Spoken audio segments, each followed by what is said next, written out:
particulier déjà parce que on aura l'occasion de discuter avec les intervenants qui sont avec moi ce soir, mais on a vu une intensité assez inhabituelle cette saison. Et puis parce que pour les plus optimistes, c'était probablement le match de la dernière chance. Nous reste-t-il des chances? Est-il encore des motifs d'espoir pour se maintenir en Ligue 1? On aura probablement l'occasion d'échanger de ça avec vous durant une petite heure. En attendant, je vais accueillir Atis. Atis, est-ce que tu m'entends? Est-ce que vous m'entendez? On t'entend très bien, en tout cas pour le moment. Oui, pour le moment. Là, normalement, j'ai réglé tous les petits soucis, ça devrait le faire. En tout cas, bonsoir à toi, bonsoir à tous. J'espère que vous allez tous très bien. Merci, ouais, ça va. Enfin, on fait aller, comme on dit. Jean-Charles, comment vas-tu?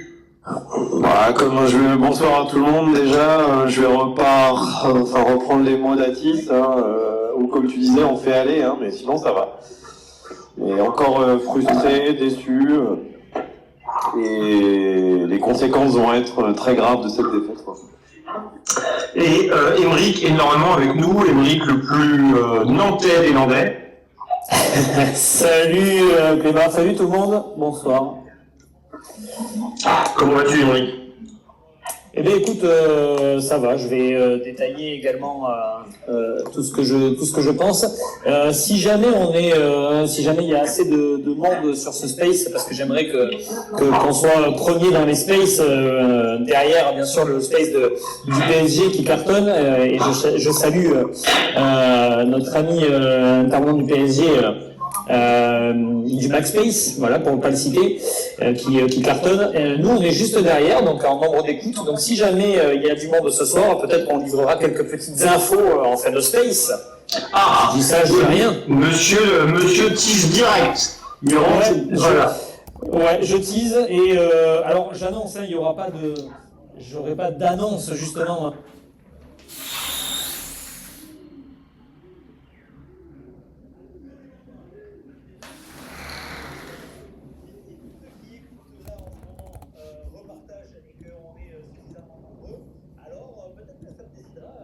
Tu veux pas commencer par ça, Absolument pas.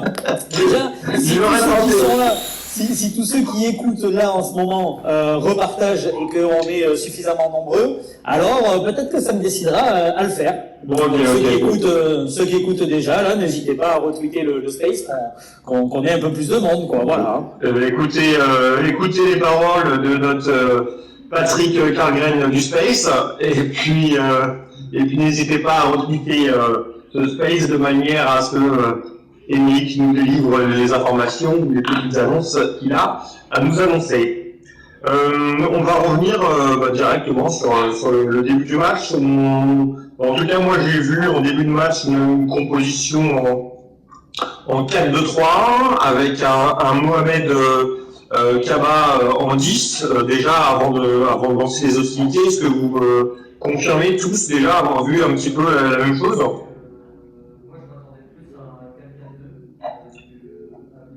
Ah, bon, je vais vas-y, Émeric. Non, vas-y, Atis, ouais, vas-y. Au début, moi je m'attendais plus à un 4-4-2 avec Ablin et Ganago devant. Mais finalement, le 4-2-3-1, c'est l'option, la meilleure option, je dirais. Et le retour de Kaba, surtout, ça fait du bien dans le milieu de terrain. Alors, t'inquiète pas, on va dénoncer tout ça. Je voulais juste savoir si vous aviez tous vu la même chose. Ah, bien sûr. Écoute, je vais poursuivre avec toi, vu que tu as commencé un petit peu à enclencher sur ce thème-là. Au début de match, tu vois ce 4-2-3 un petit peu inattendu, dans le sens où depuis le retour de Radiotic, c'est la première fois qu'il propose ce schéma-là, il me semble. Qu'est-ce que tu ressens à ce moment-là? Qu'est-ce que tu en penses? Ça te semble être pertinent? Ça te semble vouloir être offensif, jouer vraiment vers l'avant? Voilà, comment tu interprètes ce choix-là? Moi, ça m'a fait plaisir parce que déjà, le 4-2-3-1, c'est vraiment ma compro préférée, clairement. Et depuis quelques rencontres, et voire même depuis le début de saison, c'est vraiment un avis personnel, mais j'avais l'impression que le FC Nantes se faisait manger dans le milieu de terrain. Même avec un milieu à 4, j'avais toujours l'impression qu'on était toujours en décalage, qu'on avait toujours du mal. Et là, j'étais un peu plus rassuré à l'idée de passer en 4-2-3-1 avec un Kaba justement qui est revenu. Et non, franchement, j'ai aimé ce que j'ai vu. Mais après, il y a la situation sportive des deux clubs aussi qui nous a offert un beau match. Donc, Jean-Charles, de ton côté, toi, ce 4-2-3-1, quelque chose d'inattendu, peut-être que toi tu l'avais un petit peu peut-être compris dans les... Je l'ai interprété différemment, j'ai plus vu en 4-3-3 avec une pointe haute, effectivement Kaba, peut-être plus avancé que le Penant et Sissoko. Le système de jeu en lui-même m'a pas déplu, je dirais. C'est juste un choix ou deux. Kaba en position avancée, on l'avait pas trop vu. Non, bah c'est très bien, c'est là-dessus que je voulais arriver, donc merci. Et je trouve que ça n'a pas trop fonctionné en l'occurrence. Je trouve que ça n'a pas fonctionné aussi pour Louis Leroux, ailier gauche. Donc c'est plus le choix des hommes sur ces deux cas-là, parce qu'il a trouvé sa défense. Il faut d'abord le féliciter, puisque Cantari a été incapable de trouver une défense. La défense qu'avait proposée Castro était castrotrophique. Je fais juste un petit jeu de mots. Donc moi, ce que je veux soulever, c'est la vision qu'a eu Ali Ozwick en un mois de trouver presque une équipe type, même si c'est encore des petites retouches, quoi. Ouais, ok. Alors, je te rejoins sur pas mal de choses, mais juste, on y reviendra plus tard. Je sais pas si c'est forcément maintenant qu'il faut débriefer le truc, mais je le dis quand même. Kaba en 10, tu dis que pour toi ça n'a pas trop marché. Moi, je trouve qu'il y a le match, il est coupé en deux à partir du moment où Kaba sort. Que clairement, à partir du moment où Kaba sort, je trouve qu'il avait ce côté de piston d'intérieur, là, où il était tantôt en capacité de pouvoir apporter du soutien justement au milieu, par rapport à ce que disait notamment Atis juste avant, et du fait qu'on se déroule en bouffe au milieu, c'est l'énergie que Kaba a dépensée pour être un peu devant et un peu derrière, qui pour moi nous a permis de faire un petit peu jeu calme. Mais bon, on parlera de tout ça et on débriefera tout ça après, je pense. Émeric, toi, ton sentiment au début du match avec cette composition un petit peu inattendue? Bon, tu sais, je vais me répéter, hein, mais voilà, moi, 4-2-3-1, 4-3-3, etc. Voilà, c'est pas mon dada. Donc, moi, ce que j'ai vu, c'est une animation qui était basée sur du tactico-tactique, c'est-à-dire que, en fait, comme depuis l'arrivée de Coach Vaïd, on voit une équipe qui est quand même beaucoup plus en place tactiquement. Je parle pas que de Cantari, hein, je parle même globalement de la saison.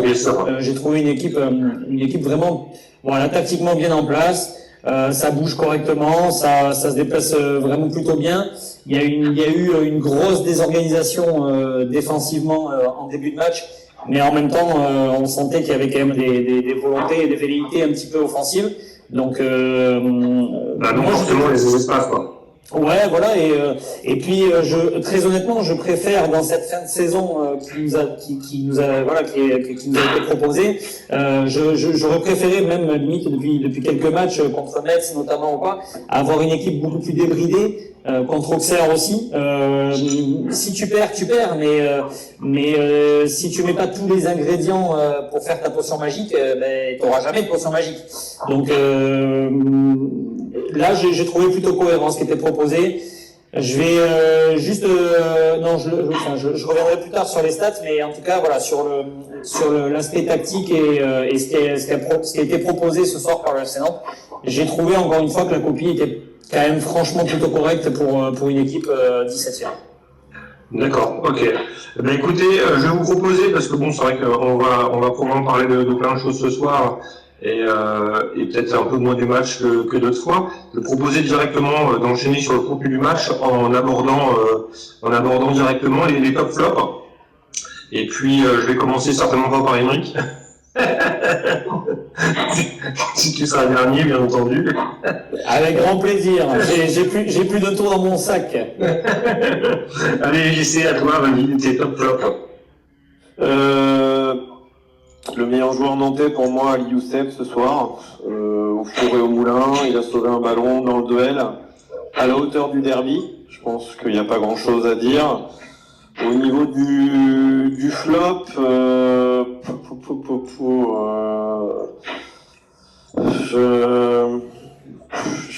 C'est compliqué parce que j'ai pas envie de pénaliser un joueur, ils ont tous fait leur match. Sur du coup, on a presque envie de dire l'euro, non? Non, alors ouais, non. Alors mon propos sur le roux, c'est que c'était pas un cadeau de le mettre ailier gauche. Le roux, c'est pas un ailier gauche. Il a pas d'explosivité. Je comprends pourquoi il a fait ça pour peut-être sécuriser son flanc gauche, mais j'aurais préféré un Tabibou, même si Tabibou n'a pas été à la hauteur au niveau des entrants. Non, je vais mettre un petit bémol par rapport au coaching dans mes flops. J'ai trouvé notamment un Sissoko cramé très vite. Et pour moi, on aurait dû pas mettre Duff à la place de Sissoko, des jambes un peu plus fraîches. Et puis de manière générale, je vais le combiner en deuxième flop avec notre efficacité offensive, qui est quand même relativement dramatique. Et le petit point, bon, c'est vrai que je l'évoque dans les top flops, c'est notre capacité à démarrer le match et à les terminer. Le contenu entre la 7e et la 92e est plus que satisfaisant, mais malheureusement, c'est ça, et je crois qu'on est la pire équipe dans les 10 dernières minutes. C'est ça qui nous plombe gravement, quoi. Imric, tu as envie de réagir au top flop de JC? Non, pas spécialement. Après, je le rejoins sur le côté flop, mais je vais pas dévoiler mon flop. Non, on verra. C'est pas une façon. C'était juste pour que tu puisses t'autoriser à dire 2-3 trucs, mais de toute façon, t'as pas vraiment la parole complètement encore. Hein. Alors sur le roux, oui, sur le roux, je partage plutôt l'avis de. J'ai pas mis en flop, j'ai pas mis en flop. Non, c'est pas ce que je dis, c'est que je dis justement que je partage ton point de vue, c'est que il aura fait plus ou moins quand même tous les postes, à l'image un peu d'un Warren Zaïre-Emery au PSG. Il aura été baladé un petit peu sur tout le terrain. Moi personnellement, même là où je l'aime le plus, c'est vraiment avec le jeu face à lui et pas perdu sur un côté. Donc là, il était quand même très excentré, j'ai trouvé, mais bon. Voilà, c'était juste pour faire un petit lien avec ce que vient de dire JC. Atis, toi, des top flops de ton côté? Moi, en top, je vais prendre son acolyte. Je vais prendre Kodza.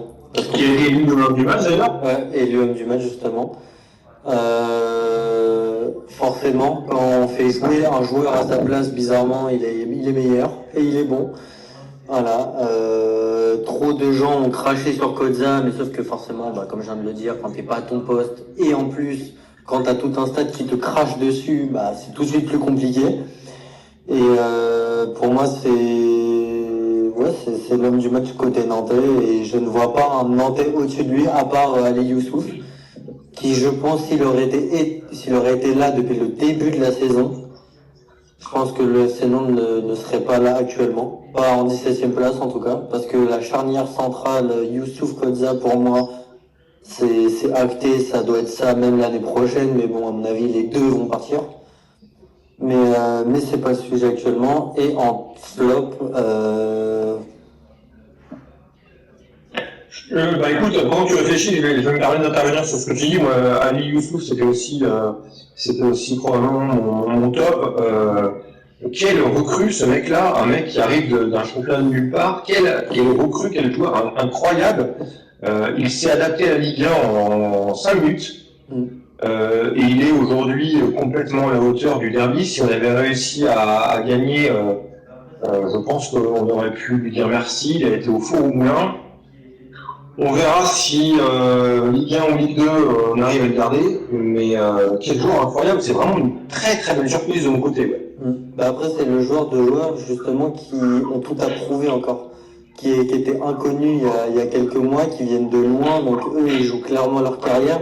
Et il le joue très bien en tout cas. Le coup du petit nouveau qui vient d'arriver, c'est exceptionnel. Et pour moi, je pense qu'il partira cet été dans un autre club parce que ce joueur mérite la Ligue 1. Il mérite la Ligue 1 en tout cas. Et en flop, je vais pas faire original, mais vous l'avez dit, pour moi je vais dire l'Euro, qui était pas forcément... Ah non, c'est pas oui, moi qui a pas été dit, tu peux dire. Qui n'a pas été forcément à son bon poste, et ça ne l'a pas du tout aidé. Mais après, bizarrement, je donnais pas un joueur qui a été plus mauvais que les autres. Donc, je vais choisir la facilité et comme vous l'avez dit, je vais dire l'euro. Voilà. Ok. Je mets un petit bémol parce que quand vous dites que le roux, comme il est gauche, il me semble que ça faisait partie des postes auxquels il a pu jouer en jeune. On est d'accord sur le fait que c'est pas forcément son poste de formation, mais ça fait partie des postes auxquels il jouait en jeune, je crois. Émeric. Eh bien, écoute, je vais, bon, puisqu'il n'a pas été cité, sauf si je m'abuse, mais Ganago en top n'a pas été cité. Non. Alors bon, je vais le mettre parce qu'il met un superbe but, mais sinon pour moi effectivement c'était Kodza aussi. Hein. Kodza, je me suis amusé à aller regarder les stats. C'est digne de Maldini à sa plus grande époque, hein, les gars. Franchement, j'ai les stats sous les yeux. Si t'as une petite minute, Clébar. Bien sûr. Je peux me permettre juste, avant que tu trouves les stats, la seule chose par rapport à Kodza, c'est effectivement se louper au second poteau sur corner, quoi. Ouais, ça arrive très vite, JC. Hein. J'ai pas de doute, mais c'est quand même un professionnel. Enfin, alors moi j'en veux plus à Ganago qui envoie un ballon à Thomas Pesquet dans l'espace, parce que lui c'est son rôle, ça arrive beaucoup moins vite puisqu'il est sur une phase arrêtée et Kodza ça arrive très vite, il se jette et bon voilà il a pas ce geste là. Il y a des attaquants qui auraient loupé ce geste là aussi. Hein. Et il y a aussi un centre de Machado où il doit décider de centrer plutôt que de frapper. Ça, c'est l'air grec qu'on aura, mais c'est notre manque ce que je disais, notre manque de régularité offensive. Il nous faut 40 actions pour mettre un but, quoi. C'est ça qui est triste. Du coup, sur les stats, déjà, en termes de tacle, alors, c'est assez précis, hein. En tacle remporté, 100%. C'est-à-dire qu'il n'a pas raté un seul tacle. Donc ça, c'est dans les stats que j'ai. T'es quand même un petit tricheur, parce que tu nous dis que ton top c'est Ganago, mais tu fais que parler de ça. Oui, mais parce que attends, des choses à la mon top c'est Ganago. Voilà, je le dis puisque dans ceux qui restent, j'ai envie de mettre Ganago parce qu'il met quand même un but qui est somptueux, faut le reconnaître. Oui, d'accord. Donc je mets Ganago en top. Mais je trouve que juste dire Kodza qui a été homme du match, etc., et puis passer au reste, je trouve que c'est même peut-être un peu dénigrant pour le joueur, parce que franchement, si tous les joueurs mettaient cet esprit-là dans le match qu'a mis Kodza aujourd'hui, attention, je parle pas de tous ces matchs ou quoi, mais aujourd'hui, c'est une copie franchement parfaite qui nous fait Kodza. Allez, peut-être, on peut lui reprocher cette action et un ou deux petits trucs. Et même Zidane, il y a des matchs, il a pas fait du 100%. Voilà. Donc là, sur les statistiques de Nicolas Kodza aujourd'hui, c'est 100% de tacles remportés. En duel au sol, c'est 91% de duels remportés. Sur les duels aériens, c'est 94% de duels aériens gagnés. Kodza, hein, en duel aérien. Je trouve ça incroyable. Et sur l'état d'esprit aussi, hein. Sur l'état d'esprit, et après, alors, ça vaut ce que ça vaut, mais c'est un quart des expected goals du FC Nantes aujourd'hui. Un quart. Nicolas Kodza, lui tout seul, défenseur central, j'allais dire latéral gauche, voilà. Défenseur central, c'est un quart des expected goals du FC Nantes aujourd'hui. Donc, voilà, je donne ces stats-là, mais je peux en donner d'autres. Il y a une seule faute pour un défenseur central, c'est quand même pas mal. Il y a 6 récupérations, c'est énorme. Enfin, voilà, j'ai trouvé la copie parfaite. Je te chambrerais, mais au-delà de tout ça, parce que bon, effectivement, en regardant le match, tu n'as pas forcément tous les chiffres forcément en tête. Tu as grosso modo une idée sur la performance globale du joueur durant le match, mais de là à dire qu'elle est nulle, on observe toutes les stats, ça donnerait. Par contre, moi, ce que je retiens, c'est depuis plusieurs semaines, c'est quand même en termes d'investissement et d'état d'esprit, l'un des joueurs, alors que de toute façon, lui c'est acté que de toute façon, à la fin de la saison, il sera pas là, l'an prochain il sera pas là. Je trouve qu'il a un état d'esprit quand même assez irréprochable, malgré des ratés, malgré du déchet technique sur certains matchs. Je trouve que ce match-là, il a aussi un petit peu récompensé tout ça. Oui, oui, tout à fait. Oui, non, mais ça. Donc, tu as donné ton top, ton flop alors. Oui. Mon flop, alors je suis assez surpris que pour une fois il soit pas donné, mais je vais mettre Ablin parce qu'encore une fois, c'est lui qu'on regarde le plus sur le front de l'attaque, forcément. Et aujourd'hui, il a deux occasions où il doit faire mieux. Ben voilà, encore une fois, je l'ai trouvé en dessous de ce qu'il doit apporter. Et Simon, on l'a vu sur les 2 dernières saisons. Simon, quand on était un peu en dessous, ben, il y a certains matchs où il était capable de renverser un petit peu le match. Lui, on n'est pas encore capable. J'ai pas de doute sur le fait que ça viendra pour lui parce que c'est un excellent joueur. Il a juste besoin de progresser et dans un environnement sain. Mais voilà, donc je vais mettre Abin sur le banc des flops ce soir. Ok. Je trouve un peu sévère sur Abin parce que je l'ai trouvé un peu plus concerné avec une équipe qui était plus forcément concernée et investie. Je le trouve aussi, alors il y a eu des ratés comme tu dis, ça là-dessus, il n'y a pas de souci. Qu'on aurait espéré qu'il fasse mieux, d'accord, on est complètement d'accord.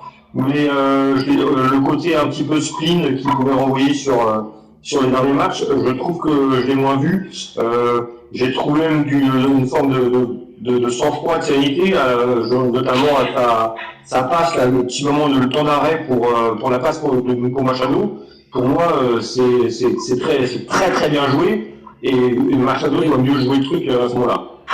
Ouais. Après, attention, quand je dis ça, c'est effectivement dans l'état d'esprit et tout ça, je l'ai trouvé un peu plus impliqué. Ouais, voilà. Après, voilà, je suis obligé de juger aussi encore une fois, sur ses stats. Hein. Il y a les stats, c'est quand même au bout d'un moment, tu vois, c'est précis. Aujourd'hui, en expected goals, il est à 0,15. 0,15 pour Mathis Ablin, c'est beaucoup trop faible quand t'as ton équipe qui est à 2,22. Tu vois, c'est beaucoup trop faible. D'accord. En passe, il est à 58%. Ça fait presque, on est quasiment à un ballon sur 2 qui est perdu en passe. En duel, c'est même pas un duel sur 2 de gagner. Donc c'est encore un peu faible, je trouve.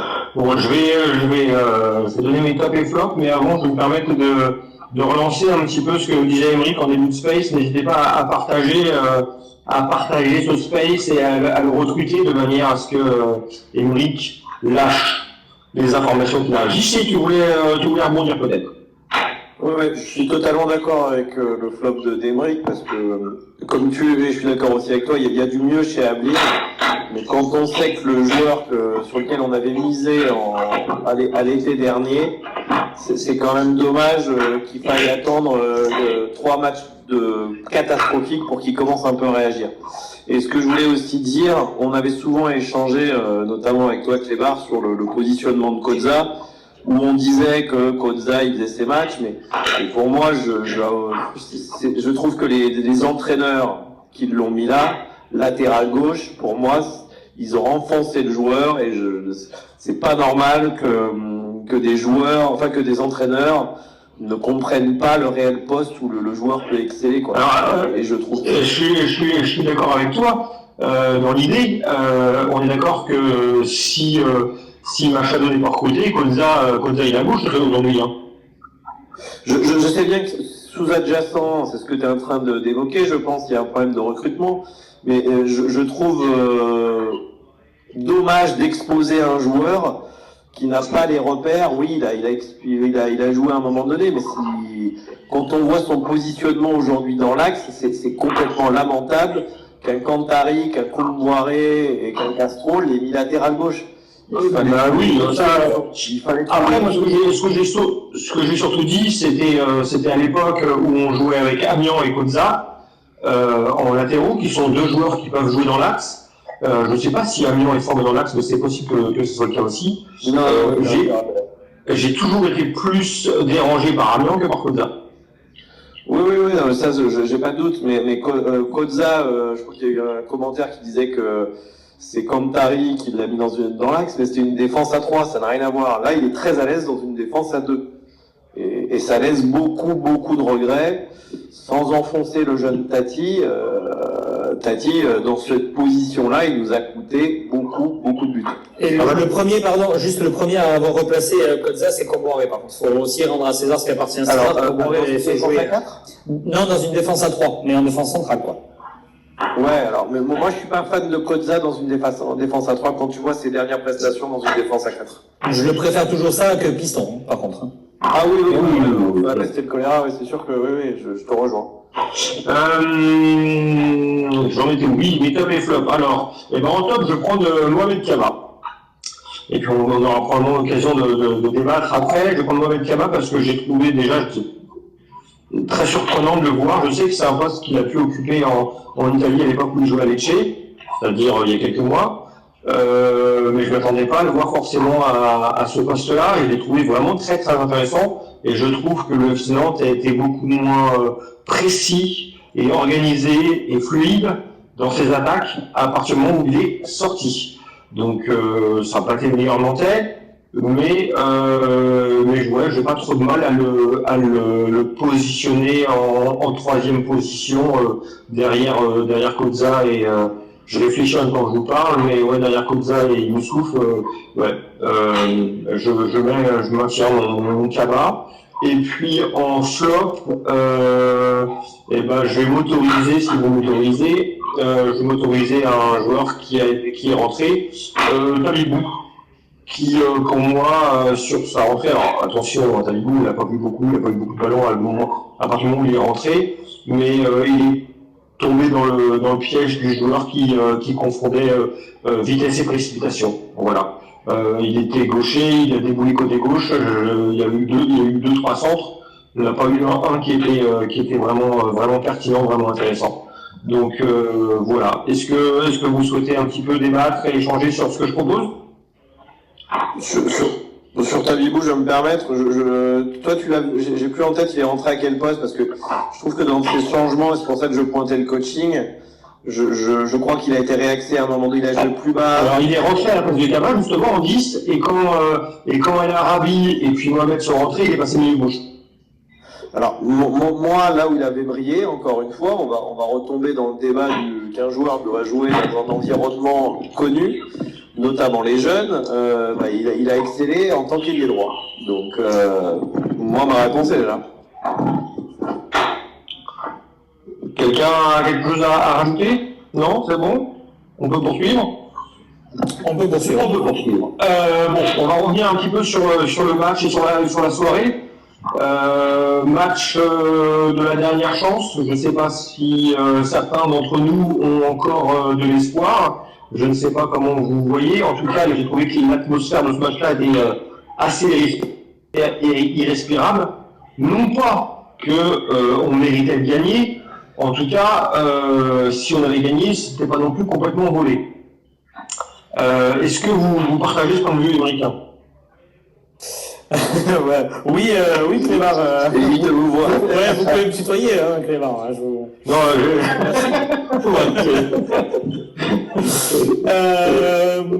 Écoute, honnêtement, j'ai envie quand même aussi de faire une petite parenthèse par rapport à la rivalité, parce que moi, si Rennes un jour descend et qu'on est en Ligue 1, moi, honnêtement, ça me fera chier. Moi, j'aime bien une Ligue 1 avec Nantes et Rennes. Je pense très honnêtement qu'il y a beaucoup de Rennais aussi qui sont dans cette situation-là, et il faut saluer aussi quand même le fair play et la grandeur de Francaise, qui déjà en avant-match rappelait que pour lui, voilà, c'était un grand club et que il avait pas envie de voir le FC Nantes en Ligue 2, mais bon, voilà, que si ça devait être comme ça, il fallait repartir derrière. Et là, en après-match, il dit que Nantes ne mérite pas cette défaite. Et voilà, je trouve que ça le grandit. Honnêtement, quand tu dis qu'on méritait peut-être pas la victoire, mais qu'en tout cas ça aurait pas été volé si on avait gagné ce match, très honnêtement, je pense que si on doit regarder objectivement un vainqueur dans ce match, je pense que ça aurait dû basculer de notre côté. Malheureusement, tu as une équipe qui est aux portes de la Ligue des Champions, ou de la qualification en Ligue des Champions, et tu as une équipe qui est aux portes de la Ligue 2. Et donc, ça tombe toujours, presque toujours en tout cas, dans le sens de l'équipe qui a le vent en poupe. Et c'est ce qui nous fait défaut ce soir, cet après-midi. Mais honnêtement, moi, je suis plutôt à penser qu'on aurait dû gagner ce match. C'est des circonstances qui font que tu gagnes pas. Je m'appuie sur une impression. J'ai l'impression que Rennes, quand même, Alors, ils ont peut-être un peu plus agi par contre, parce que nous, on cherchait à jouer de l'avant. Néanmoins, dans les occasions, situations de but, j'ai trouvé qu'ils en ont eu des plus concrètes que nous. C'est pour ça que je dis que, tu vois, il y a eu un jeu, il y a eu un but qui a été annulé sur hors-jeu, mais le hors-jeu, bon, ça, c'est comme les hors-jeux, c'est la mode des hors-jeux pour un dos de pied. Il y a eu d'autres tirs où nous de notre côté c'était toujours un peu plus je te trouve dur. Ouais, Je te trouve dur. Il y a 2 ballons sauvés sur la ligne. Il y a une grosse parade de Brice Samba sur la frappe de Tabibou. Voilà, ça fait quand même des occasions très franches, tu vois. C'est vrai. Et honnêtement, je trouve notamment sur la deuxième période, honnêtement, tu regardes le match et tu connais pas le classement. Tu te dis pas qu'il y a un nombre d'écart entre les deux équipes. Ça, on est d'accord. C'est impossible. Ça, clairement. Et voilà, et en fait, ce qui fait que, là, très honnêtement, c'est nous à la place de Rennes au classement, l'occasion de Kodza, elle finit au fond, Tabibou, le gardien, il se trouve et ça finit au fond. Enfin, tu vois, c'est des détails comme ça qui font que, on connaît tous le foot ici, et on l'a trop vécu, ce genre de moment, pour comprendre que, oui, quand tu vas pas bien, il y a tout qui est contre toi, quand tu vas bien, il y a tout qui va avec. Bon, là, voilà, on est dans ce sens-là, malheureusement. Jean-Charles, tu voulais intervenir, hein? Ouais, non, je voulais souligner un autre point, mais c'est sûr que je vais rebondir sur les mots d'Aymeric rapidement en disant que là, on avait la tête du 17e sur un match où on doit faire mieux. Mais bon, faut pas oublier quand même notre déficit dans le dernier geste, qui est quand même criant. C'est vrai que pour revenir à l'action Kablin, le ballon est un peu topé, qui met en retrait Ganago, mais il doit faire 100 fois mieux. On n'a pas de chance. À un moment donné, c'était les montants. Maintenant, c'est 2 faits de jeu importants qui font qu'on gagne pas ce match, qui sont en plus la résultante de 2 anciens Nantais, avec Quentin Merlin qui sauve sur la ligne et Valentin Rangier qui met le premier but du gauche de sa carrière contre nous. Donc c'est ça que je voulais évoquer, c'est ces 2 faits de 2 anciens Canaries qui nous font très mal. Oui, ça c'est par exemple, c'est le petit coup de poignard supplémentaire, en plus, hein. Ouais, c'est ça. Bon, et c'est sûr que c'est des petits coups de poignard et on en avait pas besoin. Encore une fois, si on avait mis cette intensité, ce que je disais sur Twitter, sur d'autres matchs, on serait loin de là. Et si Ivaïd était arrivé à la place de l'arnaque un peu Kantari, parce que Kantari, son bilan nous fera très très mal quand on fera le décompte final. On n'en serait pas là, mais c'est vrai que les 2 Canaries, ce soir, les 2 ex-Canaries formés au club nous font très très très très mal. Et alors je vois que Akis nous a quittés, hein. Je crois que ça devient une habitude pour le Monceau. Dès que ça parle football, il se barre. Jean-Charles, toi, dans l'état d'esprit là, du coup, après le coup de sifflet final, est-ce qu'il y a toujours un peu d'espoir? Est-ce que finalement ce qui est venu et perçu aujourd'hui de dire sur 3 matchs, c'est pas possible, c'est jouable encore? Je viens de regarder le calendrier de la JOCR. Alors nous on le connaît, le nôtre. Il y a Angers qui se déplace à la Baie des Champs. Angers est à moitié en vacances. Ils n'ont plus rien à jouer. Je pense que malheureusement les carottes sont cuites, même si effectivement, comptablement, on n'est pas encore relégué. Mais si on fait pas un résultat positif le week-end prochain, contrairement au Auxerre, on sera relégué. Mais bon, ce match donne plus de regrets que d'espoir, forcément, hein, parce qu'on parlait de l'énième dernière chance. Je vois pas dans quel monde Angers, qui est à moitié en tongue, va aller faire un résultat au Auxerre, qui a embêté quand même Lyon un peu, quoi. Et de notre côté, faut qu'on gagne. Et Monique, de ton côté, toi, est-ce que la semaine prochaine, on y va ensemble? Non, écoute, moi je vais suivre le discours d'Anthony Lopez et celui de Nicolas Kodza là aujourd'hui en fin de match. Moi, en tant que mathématiquement c'est faisable, j'y croirai toujours. En fait, depuis le Liverpool-Milan AC en Ligue des Champions, je me dis que sur un match de foot, tout est possible en fait. Voilà, tu peux tout vivre. Il y a eu la remontada aussi du PSG. Sur un match, ça peut basculer. Sur une saison, ça peut basculer aussi. Il y a eu plein d'exemples où des équipes qu'on pensait déjà mortes à 7-8 journées de la fin ont réussi à se sauver avec un coup de pied arrêté à la fin ou avec un coup du sort. Donc non, moi je suis voilà, je suis un compétiteur. Donc quand t'es compétiteur, tant qu'on t'a pas dit ça y est, c'est fini, c'est mort, c'est terminé, ben tu continues d'y croire et tu vas jusqu'au bout. Sinon ça sert à rien. Donc je continuerai d'y croire. En plus, sachant que toi tu fais les efforts et tu comment dire, t'es pas récompensé. Et la JOCR, qui est le concurrent direct, a un calendrier qui est pas non plus, à part Angers, qui est pas non plus gagné d'avance. Donc voilà, pourquoi pas, on sait jamais. Tu vois, Auxerre, il joue pas Metz et Le Havre. Donc bon. C'est comme les bronzés, Michel Blanc, sur un malentendu. Sur un malentendu, ça va passer. Oui, tu sais, franchement, encore une fois. Je vois tes paroles, Émeric, hein, mais ça fait mal encore une fois, quoi. Et ça donne. Moi, je suis déjà plus dans le regret de l'arrivée tardive de Vaïd que de me dire que c'est encore jouable, j'avoue. Mais je suis comme toi un peu mathématique et tant qu'il y a de la vie, il y a de l'espoir. Mais je me dis aussi qu'on est vraiment pas verni, tu vois, parce que ce sauvetage sur la ligne, ces poteaux. Et moi, ce qui m'aurait gêné si on avait gagné ce soir, tu vois, c'est les 2 points qu'on nous a volés avec la non-expulsion de Tabibou, là, qui a été ridicule d'ailleurs. L'arbitrage, là.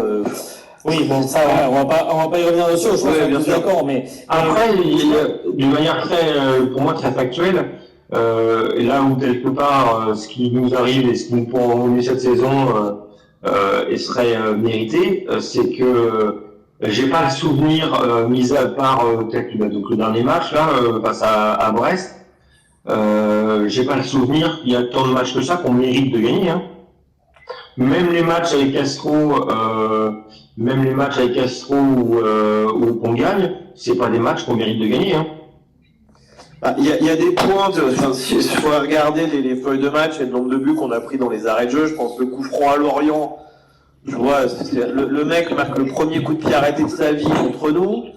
On avait fait un match dans le combat, mais on était là, on perd 2-1. Enfin, j'ai quelques exemples comme ça en tête, tu vois, et ces petits points qu'on n'a pas su préserver, bah le panier, contre Strasbourg aussi très cruel, enfin, où on méritait plus. Donc je te dis pas qu'on aurait 15 points de plus, mais 4-5 points, c'est pas idiot de penser, quoi. Je peux te dire, juste, JC, cette saison, on prend 17 buts entre la 76e et la 90e. Ouais, alors. C'est le plus haut taux, hein. C'est le taux, ouais, c'est le score maximal. Je sais, et je pense qu'entre la 90 et la 98e, je crois que sous Vaïd, pareil, on en a eu un bon paquet, quoi. Il y a Strasbourg, il y a ce soir, et il y a contre Brest, il y a 2 semaines. Donc tu vois, rien que là, on est déjà sur 3 buts depuis que Vaïd est là, quoi. C'est fou. Ouais. On arrive à bientôt 40 minutes de space. Je m'autorise à faire, donc j'ai essayé de relancer le compte Tribunantes pour savoir si Atis était présent. Apparemment il est là. Si tu es là avec ton compte Atis, je vais te le dire très clairement, moi de mon côté, je ne te vois pas. Je vois le compte Tribunantes, mais je te vois pas toi. Donc je t'ai envoyé plusieurs fois des demandes de parole, il n'y a pas de réponse pour le moment. Je me permets de dire aussi aux auditeurs qui sont avec nous et qui nous écoutent, s'ils veulent réagir sur les minutes qui nous restent, qu'ils n'hésitent pas à envoyer des demandes et puis on essaiera de faire monter une personne ou deux si c'est possible. Moi j'arrive à peu près au bout des choses que je veux dire pour le space de ce soir. Je voulais relancer un petit peu Émeric sur des choses qu'il pouvait avoir envie de dire par rapport à la rencontre ou par rapport aux choses qu'il avait envie de partager avec nous ce soir. Ouais, alors juste avant, je vais juste parce que là je viens de tomber dessus, mais sur les 8 dernières journées, on est la 5e défense du championnat. Voilà, ça.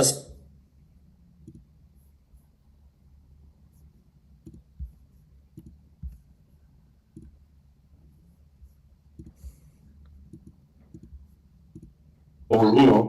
Ça, on Voilà. Et à contrario, offensivement sur les 8 derniers, on est 17e. Et sur les 8 derniers, offensivement, on est 17e. Et sur l'ensemble de la saison, on est 16e. Voilà. Donc, et après, bon, le bilan à la maison, moi, j'en parle même pas parce qu'il est catastrophique, il est cataclysmique même. On est l'avant-dernière équipe de Ligue 1 offensivement et on est la dernière équipe en défense. Donc, bon, voilà, c'est clairement la maison qui nous fait très très mal. Ouais, j'aimerais juste, avant que Aymeric se rejette une passe ici, moi j'en veux encore une fois, j'ai de la peine, mais je sais pas si vous vous souvenez de la tête de Vaïd lors des différents matchs, mais j'ai beaucoup de peine pour le coach Vaïd, et ça me fait, enfin, il mérite autre chose que les résultats qu'on a par rapport à l'investissement, et c'est là où j'en veux énormément au choix des dirigeants nantais d'avoir mis Ahmed Kantari à sa place. Bon, on n'est pas là pour tirer le bilan, mais j'en veux beaucoup à Franck Nikita, notamment par rapport à ce choix, parce que je pense que Steve Vaïd est arrivé plus tôt. Mais quelle déception par rapport à cet homme qui est 73 ans, qui est sorti de sa retraite, tu vois. Je suis d'accord avec toi, parce que c'est vrai que moi, quand je l'écoute en conférence de presse, ça fait mal au cœur. Ça fait mal au cœur. Après, est-ce que Kantari, est-ce que Aliodzic serait venu s'il y a eu plus de matchs, on ne le saura jamais, mais vu des échos qu'on a, ils ont dû quand même insister 3-4 fois pour le faire venir. C'est qu'au début, sa réponse à Aliodzic, c'était non. Et puis là où pour moi le football est un peu plus complexe que ce que tu sens vouloir dire, c'est que je retrouve aujourd'hui avec Aliodzic avec les mêmes problèmes de confiance, de capacité à. Alors il y a un meilleur jeu et on sent une équipe un peu plus concernée, mais dans le fond les problèmes sont toujours les mêmes, quoi. Ouais, mais Moi j'en veux beaucoup à ce coach-là, à Castro, que j'aurais, et bon c'est paradoxal, c'est que je l'aurais probablement gardé avec le mercato, mais nous avoir maintenu Tati tous les matchs, c'est pas normal, oui. Avoir maintenu son système en 4-3-3 où il voyait que ses joueurs s'y perdaient, ne pas chercher à avoir dire bon bah j'ai mes idées, mais ce que je souhaite là ça fonctionne pas, donc comment je peux passer par un chemin détourné pour pouvoir obtenir ce que je veux. Tu sais, des fois s'adapter, se réajuster de manière à pouvoir revenir sur ces trucs, c'est pas déconnant et c'est pas non plus se trahir et trahir sa philosophie. Comment il s'appelle, Pierre Achille le faisait. Donc voilà, c'est quand même Castro qui a eu toute la préparation, c'est quand même Castro qui a eu tous les premiers matchs d'entraînement, de préparation physique. Il n'est pas exempt de tout reproche, quoi. Alors, je suis d'accord avec toi, mais avec le matos qui est à disposition depuis janvier, Kantari qui était dans un discours de méthode Coué XXL, je trouve que il a plombé énormément le truc, quoi. C'est en ça que j'en veux plus aux personnes qui l'ont choisi, en l'occurrence, qu'au pauvre Kantari qui avait zéro expérience. Ce qui est rigolo, c'est que là, je pense que tout le monde a l'interview de Valdemar Kita en tête ces derniers jours, où il dit oui, on n'aurait jamais dû mettre un coach débutant Castro au mois d'août dernier. Ils ont refait la même, ces andouilles, au mois de janvier, en mettant Kantari, qui avait été entraîné à Valenciennes. J'ai rien contre Valenciennes, hein, mais ils ont répété, ils se sont critiqués eux-mêmes en fait dans cette interview, quoi. Atis, qui est revenu normalement. Je suis là, je suis de retour. Tu es de retour. Tu nous as rapporté des rillettes. À force de vanner, pour toi c'est loin. Bien, c'est bien, Atis. Défends-toi. Bon, on t'a pas entendu depuis quelques minutes là. Est-ce que tu voulais rebondir sur le match un petit peu, ce qu'on a vécu avec l'air un petit peu irrespirable durant la rencontre, le fait qu'on y croit jusqu'au bout. Bizarrement, c'est étonnant de dire comme ça, mais déjà 9 minutes de temps additionnel, je sais pas à vous, mais pour moi ça m'apparaît un peu beaucoup. 9 minutes pour la seconde période, ça m'a paru un peu beaucoup. Et sur les derniers corners, il y a toujours cette petite malédiction ou ce petit symbole où c'est toujours un ancien joueur de ton club qui vient marquer contre toi. Et j'ai l'exemple par exemple de Paris en finale de Ligue des Champions, c'est Coman qui vient marquer. Et là, je me suis dit, je sens le but de Rongier ou de Merlin arriver, mais à des kilomètres. Mais je le voyais arriver. Et Par contre, les buts de Rongier, il faut vraiment les sentir. Hein. ah non, mais vraiment, mais je sais pas, mais c'est toujours au meilleur moment, entre guillemets, que ça arrive. Et là, forcément, le meilleur moment pour Nantes, bah, c'était maintenant. Et c'est peut-être un ancien Nantais qui envoie son club formateur en Ligue 2. Si ça, c'est pas un symbole. Et tellement critiqué sur son arrivée à Rennes et sa carrière en termes de transfert. Mais après, je vais rejoindre Emeric là-dessus. Pour moi, on méritait de gagner ce match. On méritait de gagner. En plus, le vol qu'on a subi par rapport à Tabibou à Brest. Parce que clairement, je suis désolé, mais on en avait déjà parlé et je vais refaire une repartie dessus. Mais l'arbitre a fait une faute professionnelle et c'est surtout que il le sait lui-même qu'il a peut-être envoyé un club en Ligue 2 à cause d'une erreur d'ego, entre guillemets. Mais après, pour reparler de l'espoir que j'ai, mathématiquement, c'est faisable. C'est pas encore fini. Par contre, si on perd face à Marseille et que Auxerre gagne, bon bah là, ce sera pratiquement acté. Mais sauf que faut pas oublier que Marseille traverse une grosse crise. Abibé n'arrive pas avec Marseille. Benassia tire sur tout le monde. Les joueurs ne sont plus en confiance. Il y a pratiquement plus aucun cadre qui veut jouer. Donc je me dis, Marseille, c'est le meilleur moment pour les prendre. C'est vraiment le meilleur moment pour espérer quelque chose. Après, Lens, Lens, eux, ils jouent le titre. Je pense qu'on va prendre une sacrée fessée face à eux. Et je me permets un petit bémol, si vraiment on veut se montrer un petit peu optimiste, j'ai tendance à penser que Lens, ils vont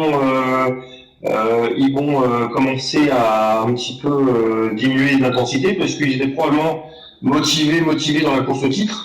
Et je crois que elle s'amoindrit là du coup avec le dernier résultat où ils ont, je sais plus si c'est le dernier match ou celui d'avant où ils ont fait match nul à Lorient. Voilà, ils ont fait match nul à Lorient, donc il y a de grandes chances que ça leur fasse un petit coup sur la tête et qu'il y a un petit coup d'arrêt, non? Oui, peut-être qu'ils vont maintenant juste se focaliser sur la Ligue des Champions qui leur tend les bras une nouvelle fois. Ça peut-être, après on n'est pas sûr. Encore pour eux, mathématiquement, c'est encore possible. Et pourquoi pas. Et ils ne sont pas en finale de... Si, ils sont en finale de Coupe de France en plus. Oui, il y a ça aussi, oui. Ouais, bien sûr, ouais. Tiens, je vais rebondir un petit peu sur tes propos qui vont faire un petit tour là, et puis dans les commentaires, n'hésitez pas à répondre à ma question aussi. La question est la suivante. Si, par grand miracle, on va chercher 3 victoires, on se maintient ou pas? Jean-Charles? Oui. Oui. Émeric? Oui. Et Atis? Oui. Ok. 3 victoires, on se maintient. Donc, vous êtes en train de dire que là, on a encore quelque part un petit peu, toujours notre descente en nos mains, quoi. Toujours. En nos mains, non, mais... mais comme dit, on va pas revenir sur l'explication d'Emeric, mais c'est juste du mathématique. Ok. Ouais. Je t'ai coupé, Atis, tu voulais continuer? Ouais, et après je voulais aborder le cas de Toulouse qui eux sont en milieu de tableau, ils peuvent plus jouer l'Europe, ils jouent pas le maintien. Et on les prend à la dernière journée, donc à mon avis, eux vont arriver les pieds dans les tongs et il y aura peut-être aussi un petit turnover de l'effectif pour tenter de nouvelles choses. Donc pour moi, je me dis. Mais est-ce qu'on sera encore dans la course? La question est là. Et après, on sait jamais. La magie de la DNCG peut. Oui. On la souhaite tous ici, rassure-toi. Mais voilà, là, mathématiquement, c'est encore possible. On est à 5 points d'Auxerre. Est-ce que... Après, faut faire attention aussi à Metz. Est-ce que malgré les résultats qui sont pas au rendez-vous depuis l'arrivée de Bagayunzik, est-ce que vous, quand même, dans le jeu, parce que du coup on va pas pouvoir parler des résultats, est-ce que vous sentez une montée en puissance, une amélioration au fur et à mesure des matchs? Oui. Et je vais prendre la relève là-dessus parce que j'ai pas pu m'exprimer tout à l'heure. Pour moi, il y a un avant et un après à Yaoedic. Et après, c'est pas forcément compliqué de s'en rendre compte quand tu passes de Cantaré à Ali Le Type, pardon. Il y a une différence qui saute aux yeux. C'est surtout que si on serait passé de Castro à Vaïd directement, on serait pas à la 17e place. Là, les résultats ne suivent pas et ça se voit sur le terrain parce que les joueurs ont peur. Ils ont peur de la victoire, ils ont peur de tenter des choses, et ils ont peur de s'enfoncer encore plus que dans la situation dans laquelle on est. Donc, je me dis qu'on aurait eu Vaïd dès le mois de janvier, il aurait mis tout ce qu'il aurait voulu mettre en place depuis le mois de janvier. Pour moi, on serait loin, peut-être pas loin, mais on serait en dehors de la zone rouge en tout cas. Émeric? Oui. Moi, je vais parler dans le vide. Tu voulais pas répondre à ça? Non, pardon, je discute. Je discute football. Voilà. On partage l'avis d'Attila. Oh, ok. J'espère que vous avez bien tous retweeté et reposté notre présence dans le space, puisque notre ami Émeric, qui nous écoute absolument pas, va bientôt s'exprimer. Alors, tu sais quoi, Clément, tu vas me dire si tu m'excuses et si tu me pardonnes pour ça, mais j'étais en train de conclure un marché pour faire un space fin de saison avec Pierre Aristouille, pour tout te dire. Bon, ça passe. Et donc, je peux te l'annoncer. Alors, ça date d'il y a 2 minutes, donc je peux te l'annoncer très officiellement. Ça sera bon, et donc du coup, on fera un petit space en fin de saison, début d'été, par là, dans ce créneau-là, avec Pierre pour avoir un petit peu son ressenti. Voilà. Ça sera le petit rayon de soleil dans une intersaison qui va être encore très mouvementée. Ouais. Oh punaise. Ouais. Qu'est-ce qu'on va pas vivre? Est-ce que du coup c'était ça l'annonce que tu voulais me dire, ou c'était Voilà. Non, parce que ça, c'est pour le coup, je te dis, j'étais en train de le voir en même temps, donc non, c'était pas du tout prévu. Non, ce qui est sûr, c'est que, et là, j'essaie d'en parler par rapport à l'été qui devrait être mouvementé. Il se murmure que il y a donc non, c'est pas il se murmure. Il y a des contacts qui ont été pris. Voilà, faut appeler un chat au bout d'un moment. Voilà, faut arrêter les. Il y a des contacts qui ont été pris avec un coach pour la saison prochaine, quoi qu'il. C'est-à-dire maintien ou descente, ça serait cette personne-là. Il reste quelques petits détails à fignoler, mais ce que je peux déjà dire, c'est que les papiers sont déjà rédigés, sont déjà prêts à sortir. Et il ne manque plus que le go de la direction nantaise. Alors, pour tout vous dire, parce que vous allez vous dire, mais pourquoi ils ne le sortent pas s'ils ont déjà l'info, etc. Franck Kita, il a quand même un pouvoir incroyable sur les médias. Bon, ça, pour le coup, c'est très subjectif ce que je vais vous dire, mais je pense que il en donne suffisamment et en même temps pas assez pour tenir un petit peu la presse avec lui, quoi. C'est-à-dire qu'il donne des infos et la presse, sachant qu'il donne des infos, ben va pas lui faire un petit dans le dos, parce que c'est quand même un dirigeant qui parle beaucoup, Franck Kita, et notamment à la presse. Et souvent pour dire de la merde. Et souvent pour dire de la merde, mais pour dire pas mal de vérité aussi. Là, en l'occurrence, voilà, donc si ça se fait avec ce coach-là, il y a l'arrivée d'un directeur sportif qui est dans le deal avec cette personne, qui est dans le deal. Donc, c'est-à-dire qu'il y aurait un directeur sportif qui viendrait, qui gérerait le recrutement de cet entraîneur-là, et par rapport à la demande et aux demandes de cet entraîneur-là. Et Franck Kita resterait un petit peu dans le circuit, hein, par rapport à l'interview là, de Valdemar qui vient de sortir, où on pourrait se dire qu'il va mettre son fils de côté et revenir aux affaires. Alors, il va revenir aux affaires, ça c'est presque une certitude. Maintenant, d'imaginer que Franck Kita sera mis sur la touche, c'est pas la bonne piste, quoi. Voilà. En tout cas, voilà, ce que je peux dire là, je termine juste par ça, et après je laisse. Mais je termine juste sur le fait que regardez bien les les comptes des journalistes de la presse locale, que ça soit ce soir ou dans les jours qui arrivent, c'est pas improbable que ça arrive très très vite l'annexe. Voilà, c'est pas improbable. Ouais, je voulais revenir un petit peu sur ce que tu disais. Je pense et j'espère que de toute façon, avec l'arrivée d'un directeur sportif, on aura forcément une perte de pouvoir de Franck Kita, puisque du coup, il aura plus quelque part une forme de plein pouvoir sur le sportif. En tout cas, en matière de recrutement, il y aura forcément un œil averti à ses côtés. Jean-Charles, tu voulais réagir? Oui, je parlais sous couvert d'Emeric. Est-ce qu'on peut parler un peu du profil sur les infos qu'on a, sans dévoiler bien évidemment l'identité? T'es OK là-dessus ou pas Oui, bien sûr. Ouais. Sur les infos qu'on a, on va pas rentrer trop dans le détail pour les raisons évoquées par Emeric. C'est un coach qui connaît la Ligue 1, c'est pas une piste exotique. Comme c'est pas un entraîneur étranger, si je ne m'abuse, Emeric, on est d'accord? Non.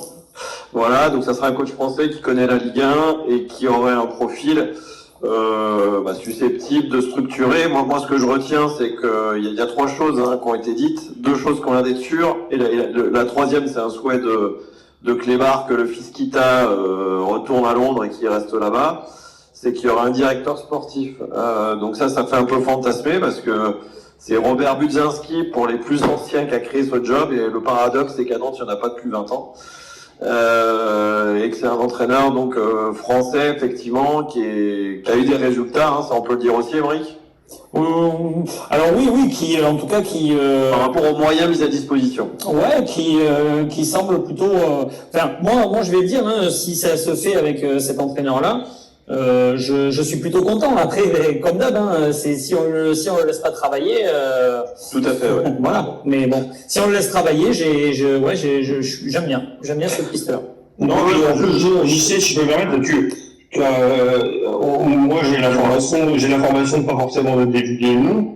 Emeric, je pense que c'est la même, mais si toi tu as une autre information et tu as le droit de donner le nom, donne-le. Je peux pas vous donner le nom, j'en suis désolé, mais j'ai effectivement le nom. Voilà.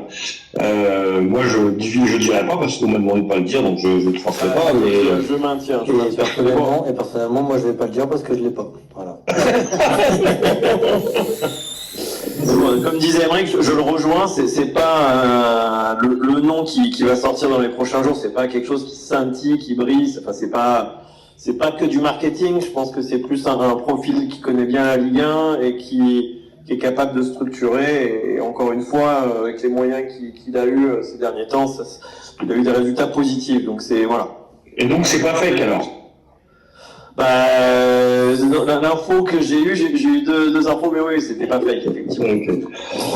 Je sais pas si sur les... Après, qui connaît bien la Ligue 1, je mets un petit bémol, qui connaît la Ligue 1. Voilà, qui connaît le championnat de France. À ce niveau. Qui connaît le championnat de France. Voilà, voilà, qui connaît le championnat de France. Alors, c'est peut-être pas la même piste finalement, mais pour moi, il a entraîné à ce niveau, c'est ça que je voulais dire. Ouais. Mais oui, il s'appelle Sergio, c'est ça? Ouais. On a dit français.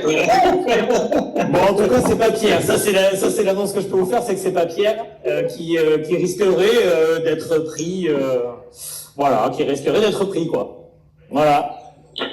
Bon, écoutez, sur ces belles paroles, je vous propose qu'on s'arrête là, à moins que vous vouliez rajouter d'autres choses, les gars. Et allez, Nantes. Ouais. Non, rien à rajouter de plus. Ça me titille de faire une petite vanne et de laisser quelques petits indices, mais non.